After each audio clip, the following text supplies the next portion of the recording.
So definitely thinking you would be best suited to denying this permit. Feels like another pretty farcical, nominally environmentally protective permit process. Favors industry, clearly, where we're permitting pollution, not really protecting shared waters. It always seems to be just a little more poison is the standard, and that's, purposeful over decades of like what Charlotte was just saying of, raising more and more how much poison's allowed to go in. So all the degradations detailed by the public are somehow okay. And Jay, I think his name was on the Copperwood dole there. Apparently, we're supposed to be thrilled that he's going to document the degradations. So I want to talk about the stream a bit as the primary party in immediate danger. I'd say the primary victim of yet another proposed sacrifice for profit of private interests.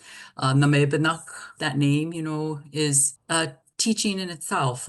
Name is word for sturgeon, obviously an ancient being that carries teachings. Namebin, suckerfish, and even the name, that sound means making a presence known.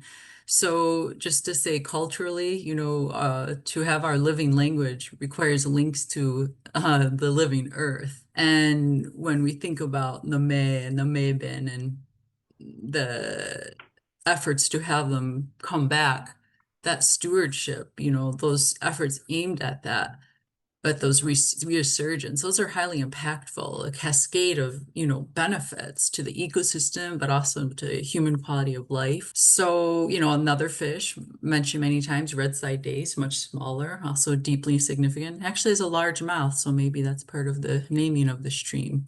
It has a foundational role in nutrient kind of interrelationships. So, back to that stream herself, the proposed plans in the wastewater permit essentially turn the Namebinag from a carrier of life to a ditch for industrial effluent. Gipsy Creek, is going to be effluent dominant. 780,000 pounds of dissolved solids a year. How can that be okay? In Eagle, this impact alone should be enough for a denial of the permit. It's worth mentioning there's a host of unknowns regarding the full composition of contaminants per the unavoidable conjecture associated with hypotheticals. What is reported is undeniably detrimental. Redside dace indicates a healthy waterway, a sensitive species. That indicates a victory, right? From degradation, revitalization should be our trajectory. We should not continue wasting our water. There's apparently no set detoxification plan for chemicals toxic to aquatic life, though a mick, beavers mentioned. I just want to say that's not their job, but our job is to protect the water, and it's actually what you're being paid for. But I'm a water protector, and we're not going to stop.